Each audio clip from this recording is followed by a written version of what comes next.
இது ஒரிஜினலான தென்னங்கருப்பட்டி. அந்த தோப்பில் அவங்க செய்கிறவங்ககிட்டவே நேரடியாக வாங்கினது. இது நல்ல குவாலிட்டின்னு எப்படி தெரிஞ்சுக்கலாம் அப்படின்னு பார்த்தீங்கன்னா, இப்படி நம்ம கையில் பிக்கும் போதே பார்த்தீங்கன்னா ஈஸியாக வந்துடும்.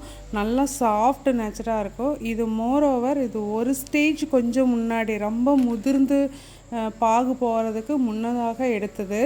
இந்த மாதிரி எடுத்து நம்ம பாட்டிலில் வச்சு நம்ம ஃப்ரிட்ஜில் வச்சிட்டோம் அப்படிங்கும்போது எத்தனை நாள் ஆனாலும் கெட்டு போகாது. இது வெளியிலேயே வச்சு யூஸ் பண்ணலாம். பட் நான் ஸ்வீட் ரொம்ப ரேரஸ்ட் ஆஃப் ரேராக தான் யூஸ் பண்ணுவேங்கிறதுனால நான் ஃப்ரிட்ஜில் ஸ்டோர் பண்ணுறதுக்காக இந்த மாதிரி பண்ணுறேன்.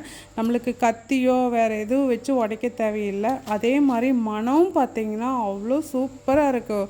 எவ்வளோ நாள் ஆனாலும் அந்த கமகமன் மனம் இருக்கும். இது தென்னங்கருப்பட்டி. பனங்கருப்பட்டியும் இதே மாதிரி தான் இருக்கும். நம்ம சர்க்கரை கலந்துச்சு அப்படிங்கும்போது கொஞ்சம் ஹார்டாக இருக்கும். இது உங்களுக்கு யூஸ்ஃபுல்லான டிப்பாக இருக்குன்னு நம்புகிறேன்.